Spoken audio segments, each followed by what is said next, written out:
Nós vamos dar continuidade à série de mensagens que nós iniciamos há 2 domingos atrás, os imbatíveis, no livro de Apocalipse, esse livro que fala sobre a vitória de Cristo e de sua igreja sobre o dragão, Satanás e os seus seguidores. Apesar dessa igreja perder algumas batalhas momentâneas, e você, igreja do Senhor, sabe que em alguns momentos nós perdemos algumas batalhas, nós sabemos que a vitória está assegurada, a vitória é certa, porque o Senhor venceu e a sua igreja também venceu.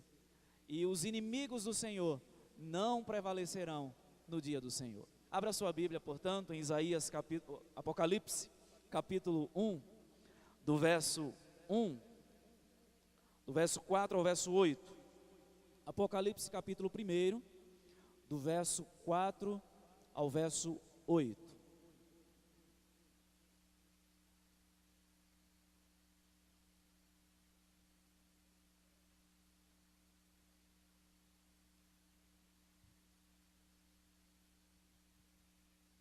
Apocalipse capítulo 1, do verso 4 ao verso 8.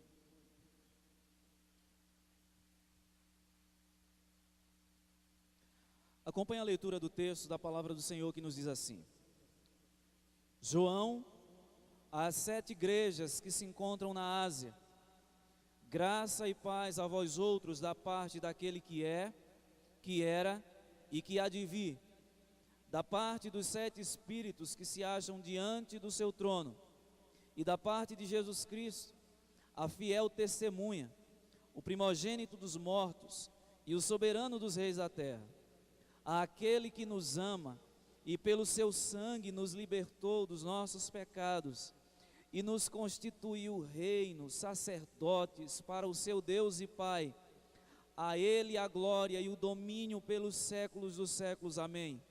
Eis que vem com as nuvens, e todo olho verá, até quantos o traspassaram, e todas as tribos da terra se lamentarão sobre ele. Certamente, amém.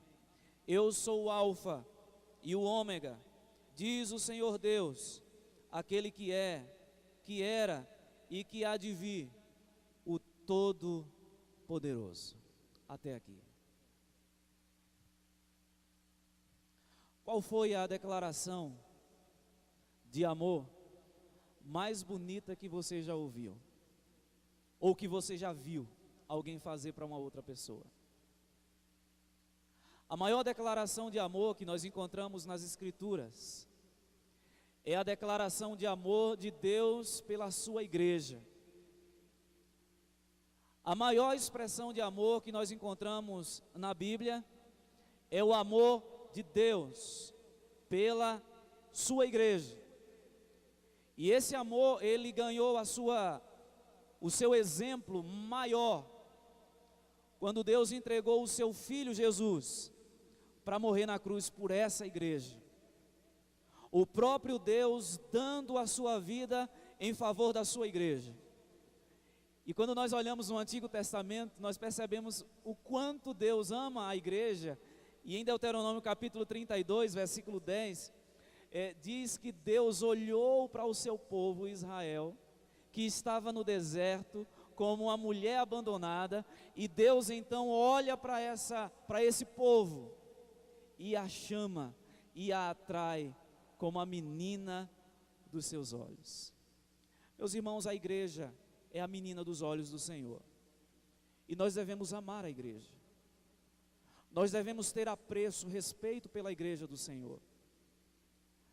Nos entristece muito quando a gente vê determinadas posturas de pessoas que não demonstram a menor consideração pela igreja do Senhor, que desprezam, que não valorizam a comunhão, que não valorizam o estar juntos, que não valorizam o ser corpo. Nós somos a igreja, e essa igreja é a amada do Senhor, é a menina dos olhos do Senhor. O livro de Apocalipse nos lembra isso, nos lembra que essa igreja, uma igreja perseguida, uma igreja que sofre, uma igreja que muitas vezes atravessa desertos, mas é a igreja que está no coração de Deus. E eu gostaria de falar hoje, com base nesse texto, sobre o olhar divino para a igreja perseguida. O olhar divino para a igreja perseguida. Esse texto nos fala sobre isso, de um Deus que está atento a tudo aquilo que acontece com a sua igreja. E apesar de muitas vezes parecer distante, parecer indiferente, Ele está olhando todas as coisas, Ele está percebendo o que está acontecendo, e Ele olha, e o seu olhar é um olhar de misericórdia, é um olhar de graça, é um olhar de amor, é um olhar de compaixão. E nós tiramos isso do contexto da passagem que nós acabamos de ler. Nós já falamos na primeira exposição que a igreja do Apocalipse e a igreja espalhada naquela região da Ásia estava enfrentando uma grande perseguição. E Deus então chama o seu servo João do meio do cativeiro, de entre aqueles que estavam como prisioneiros, e mostra que Ele está no controle de todas as coisas, apesar de não parecer. Eu gostaria de falar sobre esse tema, o olhar divino para a igreja perseguida. Eu vou pedir a Ítalo que projete já está aí? Que projete para que os irmãos possam acompanhar as divisões do texto e fixar o que nós vamos falar. Esse olhar de Deus, esse olhar divino para essa igreja perseguida, o primeiro efeito que ele produz é a transmissão da graça e da paz no meio do caos. Deus está atento a tudo o que está acontecendo com a sua igreja. O olhar dele é um olhar de compaixão, e esse olhar transmite graça e paz mesmo em meio ao caos. Veja o que diz o versículo 4. Diz assim: João, às 7 igrejas que se encontram na Ásia, graça e paz a vós outros. Antes de falar sobre a graça e a paz transmitida a essa igreja perseguida, eu gostaria de chamar a atenção dos irmãos aqui para o número 7 que aparece aqui. Eu já falei na primeira exposição que o número 7 em Apocalipse tem um significado muito importante. E ele se repete pelo menos 54 vezes ao longo do livro. Quando você lê todo o livro, você vai encontrar 7 estrelas, 7 candeeiros, 7 selos, 7 trombetas, 7 taças, 7 espíritos, 7 cabeças, 7 chifres, 7 montanhas, 7 igrejas. E quando João repete, ou o Senhor, inspirando o coração de João, repete esse número diversas vezes, é porque ele tem um significado, um simbolismo muito interessante dentro do livro, e ao longo das escrituras também. O número 7 significa completo, total. Portanto, quando João se dirige às 7 igrejas da Ásia, ele estava se dirigindo àquelas 7 igrejas, mas na verdade se dirigindo a todas as igrejas do Senhor em todos os tempos. Porque aquelas 7 igrejas, esse número 7 representava o número total de todas as igrejas do Senhor em toda a face da terra. Portanto, a mensagem não é só para a igreja de Sardes, para a igreja de Laodiceia, para a igreja de Tiatira, mas essa mensagem é também para a igreja presbiteriana de Jacobina, a igreja do Senhor espalhada pela face da terra, em todos os tempos, em todas as épocas. O que João disse para aquela igreja serve para nós. A mensagem do Senhor para a igreja, aquelas 7 igrejas da Ásia, serve também para a igreja do Senhor em todo o tempo. E então, eu gostaria de apontar aqui, primeiramente, que essa graça de Deus, ou melhor, o olhar divino para essa igreja, transmite graça e paz em meio ao caos. Meus irmãos, eu acredito que essa seja mais do que uma saudação. É um desejo de João. Eu acredito que quando João diz graça e paz da parte da Trindade, é mais do que uma saudação à igreja. É um desejo de que Deus de fato trouxesse paz àquela igreja. Uma igreja que não estava vivendo um momento de paz, pelo menos do ponto de vista humano. Era uma igreja assolada, perseguida, muitos mortos. E João então diz que a graça e a paz do Senhor viesse sobre a igreja. Agora, de quem é que vem essa paz e essa graça? Ele cita aqui a Trindade. Primeiramente ele diz: da parte daquele que é, que era e que há de vir. Ele usa aí 3 verbos, se referindo a uma pessoa. Ele não diz explicitamente que é Deus, mas existe uma versão da língua grega que traz a palavra Deus. Essa nossa não aparece, só diz assim: da parte daquele que é, que era e que há de vir. Quem é esse a quem João está se dirigindo? João está se dirigindo aqui a Deus. E aí, quando nós voltamos, por exemplo, na história bíblica, lá em Êxodo capítulo 3, versículo 14, quando Moisés é enviado por Deus para ir libertar o povo do Egito, e aí Moisés, todo temeroso, cheio de dedos, dizendo assim: Senhor, o que é que eu vou dizer para aquele homem? Eu vou dizer o que para ele quando eu chegar diante dele? E aí Deus diz a Moisés: diga que o eu sou me enviou. E essa expressão, ela ganha um sentido interessante no Antigo Testamento, porque entre os judeus havia a crença de que quando Deus disse que era o que era, eu sou o que sou, significa dizer que Ele é tudo em si mesmo, que todas as coisas convergem nele e para Ele, ou seja, Ele é o Senhor que é, no presente, é o Deus que era e é o Deus do futuro também. Portanto, quando Moisés foi até Faraó para dizer que o povo ia ser libertado, ele estava indo em nome do Deus que existe desde toda a eternidade. Aquele que é, aquele que era e aquele que há de vir. Aquele que é Senhor da história, aquele que tem as rédeas da história em suas mãos. E mesmo que as coisas pareçam aparentemente, mesmo que as coisas pareçam fora do controle, Ele é Senhor. O Deus Pai está olhando para a situação da sua igreja e transmite a sua graça e a sua paz. Meus irmãos, é possível experimentar paz no meio do conflito? É possível experimentar a graça no meio do conflito? É possível ter paz com Deus quando não se está bem do ponto de vista humano?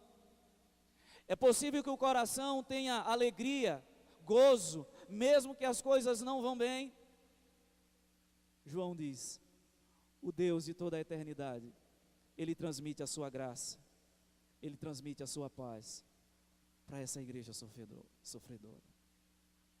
Mas é uma paz também não só da parte do Pai, mas João diz aí na sequência que é uma graça e uma paz da parte dos 7 Espíritos de Deus.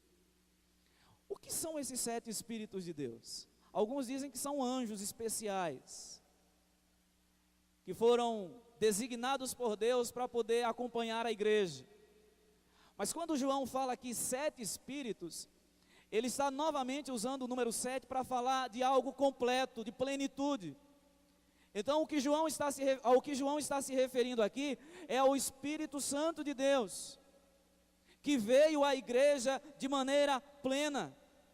Vocês devem se lembrar da profecia de Joel, no capítulo 2, quando Deus diz: e acontecerá que nos últimos dias eu derramarei do meu Espírito sobre toda a carne, sobre todas as idades, sobre os velhos, sobre as crianças, sobre os jovens. Quando nós chegamos no capítulo 2 de Atos, depois do derramamento do Espírito Santo de maneira plena, de maneira completa, porque a habitação do Espírito no Antigo Testamento não era plena ainda, Pedro olha para o livro de Joel e diz assim: vocês estão vendo o que está acontecendo aqui? É para se cumprir a profecia do Senhor, de que Ele derramaria do seu Espírito sobre toda a carne.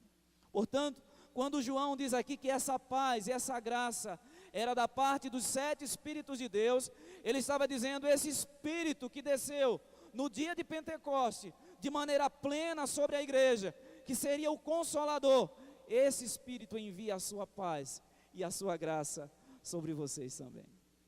É o Espírito de Deus, que está com a igreja, que passeia no meio da igreja, que fortalece a igreja, que consola a igreja.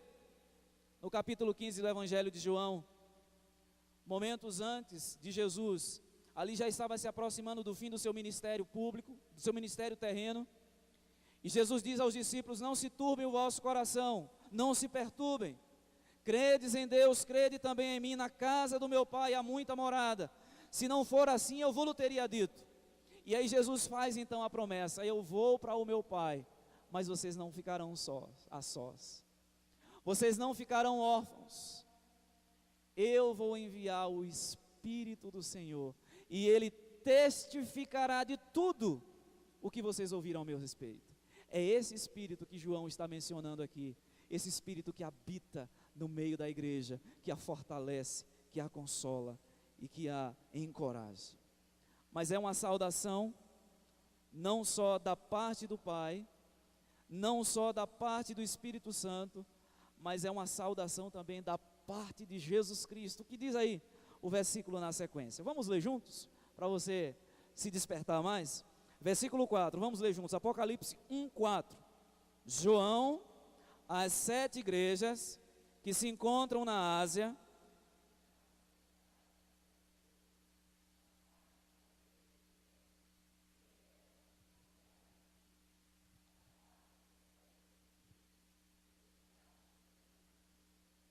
versículo 5, o início, e da parte de Jesus Cristo. E aí João fecha, dizendo que esse Deus, que olha para a sua igreja com um olhar de compaixão, é o Deus que transmite a sua graça e a sua paz, também por meio de Jesus Cristo. A palavra consolo vem da parte de Cristo também.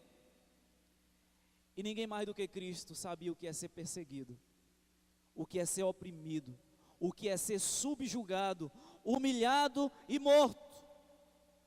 É como se João dissesse: olhem para Ele, olhe para Jesus, Ele transmite a paz e Ele sabe exatamente o que vocês estão passando: perseguição, humilhação e opressão. Ninguém é melhor do que o Redentor para consolar a igreja em aflição. Foi Ele quem disse no Evangelho de João, capítulo 14, versículo 27: deixo-vos a paz, a minha paz vos dou, não vou lá dou como o mundo dá, não se turbe o vosso coração, nem se atemorize. Meus irmãos, esse é o primeiro ensinamento que nós aprendemos aqui dessa passagem, que o Deus que olha para a sua igreja, o Deus que está atento a tudo que está se passando, é o Deus que transmite a sua graça e a sua paz. Eu gostaria de fazer já algumas aplicações para nós aqui. Nós, como igreja do Senhor, também somos o alvo do seu amor.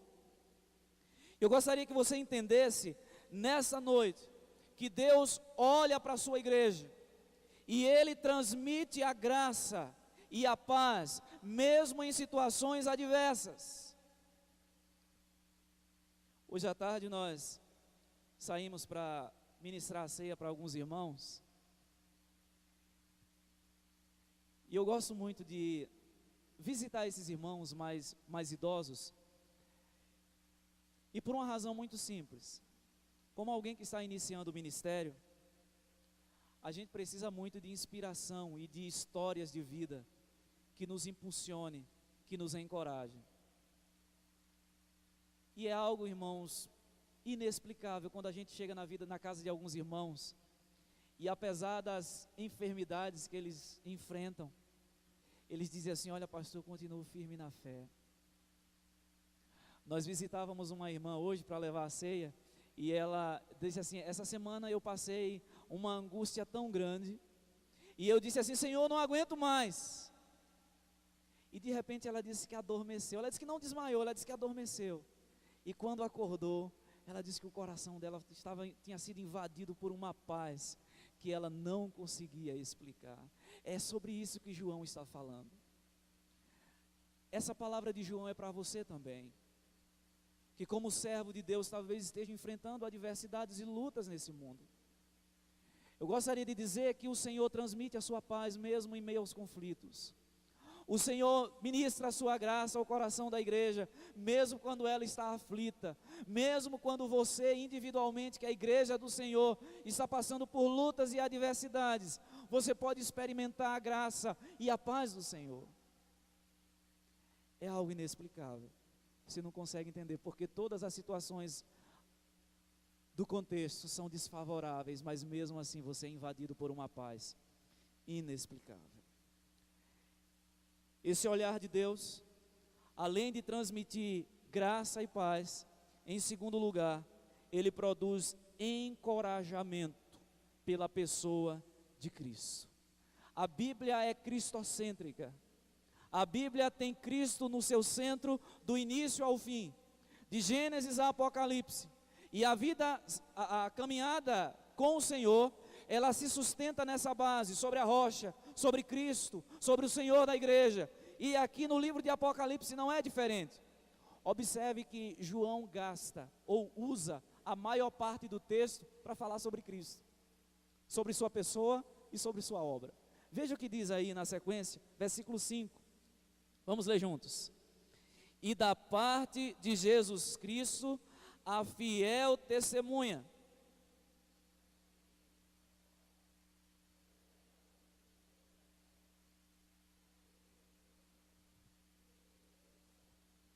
Nos libertou dos nossos pecados.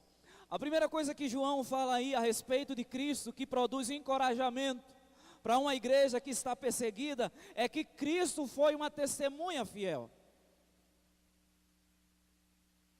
João diz, e da parte de Jesus Cristo, a fiel testemunha. João qualifica Jesus aqui, ele usa uma expressão que é uma qualificação do que Cristo é, fiel testemunha. A perseguição contra a igreja, naquela época, grande parte dela era motivada pela pregação do Evangelho, por causa da pregação do Evangelho. Sabia disso? Houve uma época no Império Romano, que se passou a exigir o culto ao imperador. Registros históricos. Todas as pessoas que estavam sob o domínio daquele império deveriam prestar lealdade e culto ao imperador. E aí os cristãos começaram a encontrar um grande problema, porque eles só adoram a Cristo. Eles confirmaram a sua lealdade a Cristo, eles afirmaram que seriam leais a Cristo. E sendo leais a Cristo, eles não podiam oferecer adoração ao imperador. E por não oferecer adoração ao imperador, eles eram perseguidos, acusados injustamente, muitas vezes, de sedição, de fazer montinho contra o povo. E por conta disso a igreja era perseguida, por causa do testemunho de Jesus Cristo, por causa da pregação, por causa da sua fidelidade ao Senhor. E é como se João estivesse dizendo aqui, olha, se encorajem em Jesus, olhem para Jesus, Ele é a fiel testemunha, olhem para o testemunho dele e se encorajem, continuem pregando com destemor. Ele sofreu por causa do testemunho do reino e foi fiel. A igreja perseguida deveria seguir o exemplo do mestre. E tem um registro em Atos capítulo 5, versículo 41, os discípulos foram surrados por causa da pregação. E aí levaram eles perante as autoridades e disseram assim, vocês não vão falar mais no nome desse Cristo. E aí eles levaram uma surra e aí foram dispensados. E é interessante o versículo 41, porque diz o texto que os discípulos saíram regozijando de alegria. Sabe por quê? Porque eles se acharam dignos de sofrerem por causa do nome. Essa expressão que aparece lá, por causa do nome. O nome de quem? O nome de Cristo. Irmãos, o testemunho de Jesus servia de encorajamento para a igreja. Imagine aqueles irmãos sendo arrastados para os tribunais, muitos deles sendo mortos, crucificados de cabeça para baixo, queimados em praça pública, como o caso de Policarpo, um dos mártires da igreja cristã, outros arremessados dentro dos coliseus para serem comidos por feras, ou mortos pelos gladiadores. E João diz assim: olhem para ele. Quando João começa a descrever Jesus, é como se ele dissesse: olha para o Senhor, olha para o testemunho de Jesus Cristo, porque ele foi fiel a despeito das perseguições que se levantaram contra ele. A pessoa do Senhor é identificada aqui como a testemunha fiel.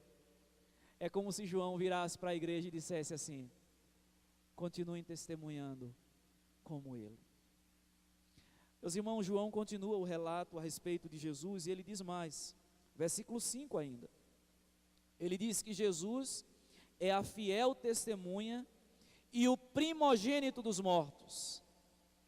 Esse outro aspecto de Jesus deveria servir de incentivo e de encorajamento para a igreja também. Diz que ele é o primogênito dos mortos. É claro que Cristo não foi o primeiro a morrer, mas ele foi o primeiro a morrer e ressuscitar. Sabe o que é que João está querendo fazer? Ele diz assim: olha, eu sei que tem muitos aí morrendo por causa da pregação. Olhe para Jesus. Ele morreu também por causa do testemunho. Se inspirem nele. Olhe para o Senhor. Cristo morreu por causa do evangelho do reino, como muitos naquela época estavam morrendo também. E a esperança de João é que ele é o primogênito dos mortos, ou seja, ele morreu, mas ressuscitou. O encorajamento aqui de João é no seguinte sentido: vocês podem morrer também assim como ele, mas lembrem-se que existe uma promessa de ressurreição. Por isso, olhe para Jesus. Ele é o primogênito dos mortos. O texto continua, João continua na sua descrição sobre Jesus, e ele diz ainda aí no versículo 5, que além de fiel testemunha, primogênito dos mortos, ele é o soberano dos reis da terra. Ele é o soberano dos reis da terra. Ele está acima de todos. Por quem a igreja estava sendo perseguida? Pelos imperadores e reis. Muitos foram acuados e obrigados a se reunirem em templos subterrâneos. Outros colocados nas arenas e mortos. Aqui João lembra a igreja perseguida que Cristo é soberano. Ele é o soberano dos reis da terra. Ele está acima dos opressores da igreja. A história da igreja não está fora de controle. A história da igreja não está fora do domínio do Senhor. Ele é soberano. Apesar dos reis oprimirem a igreja, dos imperadores oprimirem a igreja, ele não perdeu o controle da história. Ele é o soberano. Meus irmãos, que alento vem aos nossos corações saber que Cristo domina a história. Saber que Cristo está no controle da história. Saber que Cristo está no controle da sua vida. Saber que nada que nos acontece foge do controle do Senhor. Eu gostaria que você, nesse momento, guardasse isso no seu coração. Mesmo que algumas coisas fujam do seu controle, Deus está no controle da história. Mesmo que a igreja seja oprimida, Deus está no controle da história. Mesmo que essa igreja seja perseguida por causa do evangelho, o Senhor é o soberano da história. Ele está no controle de todas as coisas. Diferente do que se tem muitas vezes pregado por aí, como um Deus quase mendigo, que suplica o favor dos seus servos, dizendo: por favor, me dê uma chance de governar a sua vida. Por favor, me dê uma chance de governar a sua história. Não! Ele está no controle da sua vida, de todas as coisas. O olhar divino para a igreja perseguida. Em primeiro lugar, esse olhar transmite graça e paz. Em segundo lugar, esse olhar produz encorajamento pela pessoa de Cristo. Em terceiro lugar, versículos 5 e 6 ainda. a parte B do versículo 5 e do versículo 6. Vamos ler juntos? Aquele que nos ama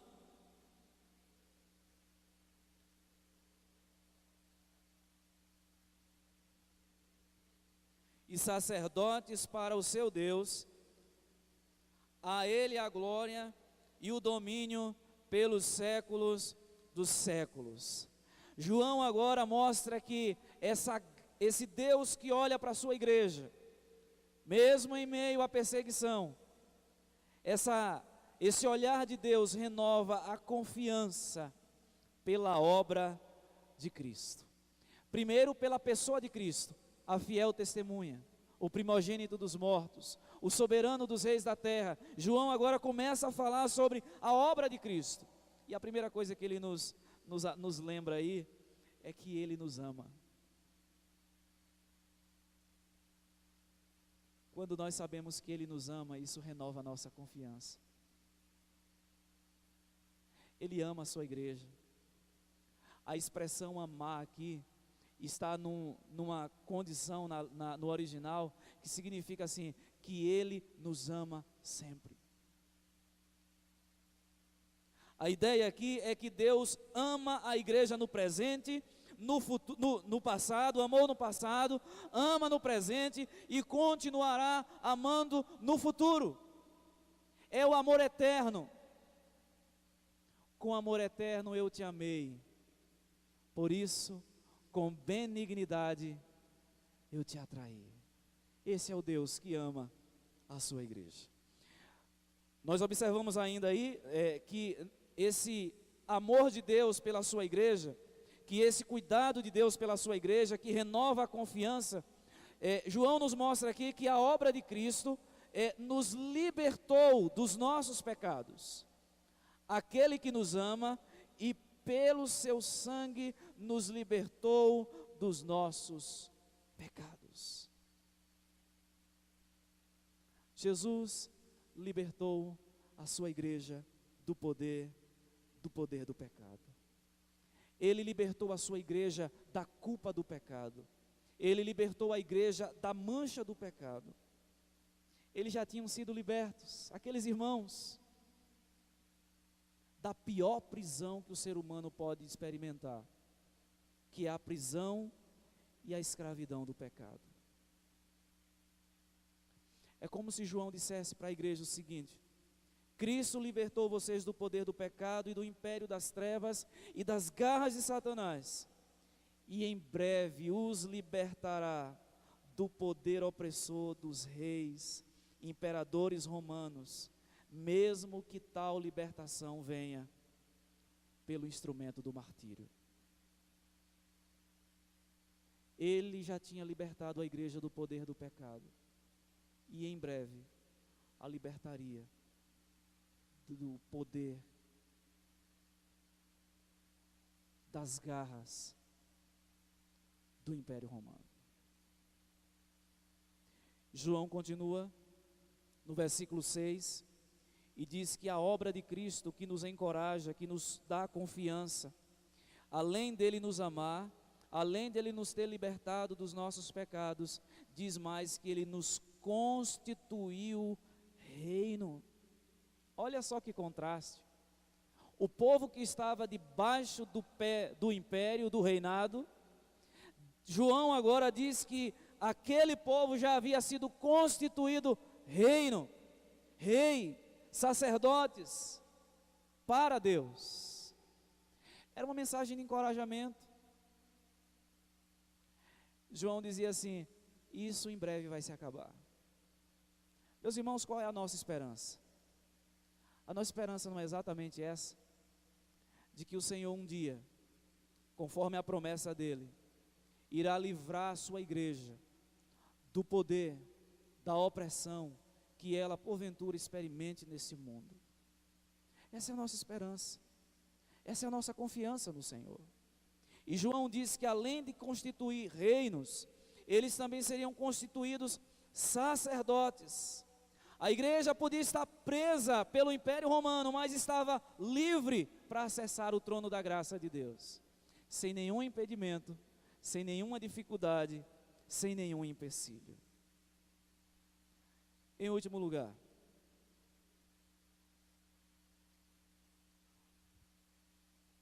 João nos mostra que esse olhar de Deus para essa igreja perseguida restaura a esperança por meio da vitória de Cristo.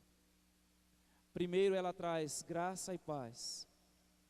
Em segundo lugar, esse olhar de Deus para a igreja produz encorajamento pela pessoa de Cristo. Em terceiro lugar, esse olhar de Deus para a sua igreja renova a confiança pela obra de Cristo. Em quarto lugar, esse olhar de Deus para a sua igreja restaura a esperança pela vitória de Cristo. Versículo 7. Eis que vem com as nuvens, e todo olho verá.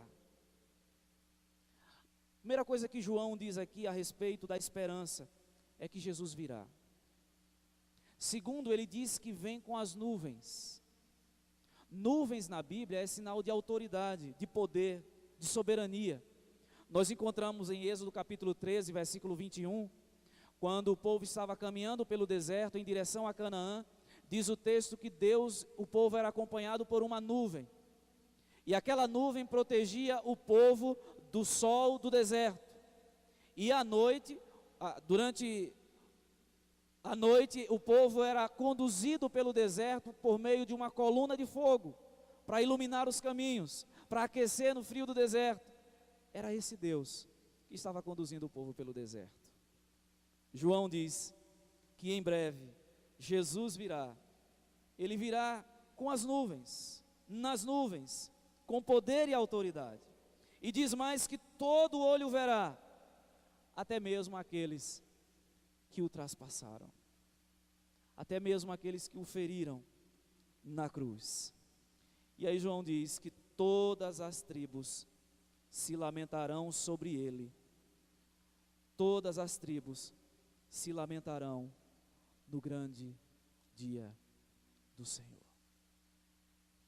Eu gostaria de finalizar essa mensagem nessa noite dizendo que ela é para a igreja coletivamente, mas ela é individualmente também para nós, igreja do Senhor.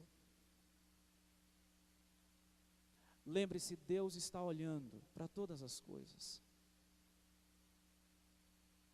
Mesmo que o bonde da sua história pareça perdido, fora de controle, nada passa despercebido diante do Senhor. Se espelhe em Cristo, olhe para Cristo, Ele é o nosso referencial, Ele é o nosso modelo.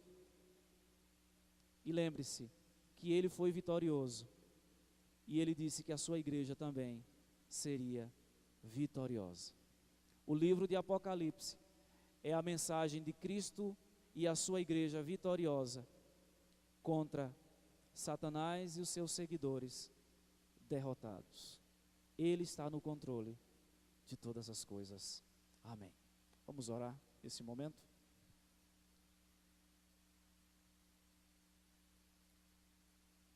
Ó Deus,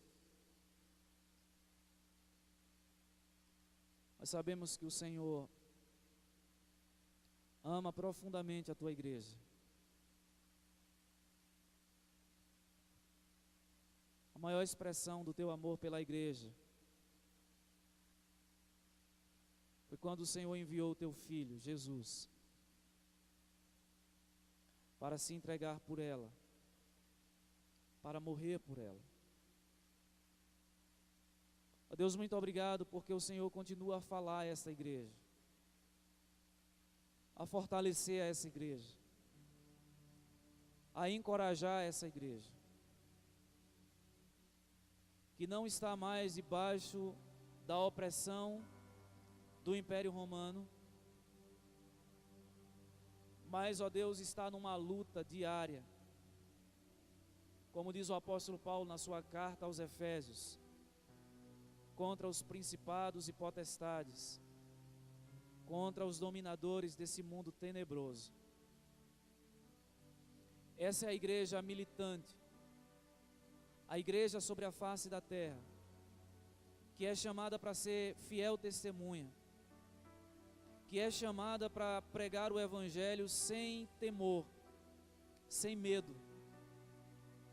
Ó Deus, eu quero te pedir que o Senhor levante essa igreja, a igreja presbiteriana de Jacobina, a igreja vitoriosa do Senhor, como um exército nas tuas mãos, e que ela seja fiel testemunha, que ela não negocie, ó Deus, 1 centímetro sequer, um passo sequer, não retroceda um passo sequer, mas que ela leve com firmeza a bandeira do evangelho, que mesmo em meio à perseguição ela seja fiel, ela seja firme, olhando para o Senhor Jesus. Ó Deus, aqueles que ainda não fazem parte dessa igreja, que sejam atraídos pelo amor do Senhor, que sejam atraídos pela graça do Senhor, que sejam atraídos pela tua misericórdia. É a oração que nós fazemos no nome de Cristo Jesus, Senhor da igreja. Amém. E a graça de nosso Senhor e Salvador Jesus Cristo, e o amor de Deus, o nosso eterno Pai, e a comunhão, e as ternas consolações do Divino Espírito Santo, repouse sobre todos vocês, irmãos, e sobre todo o povo de Deus, espalhado pela face da terra, agora e para sempre. Amém. Amém.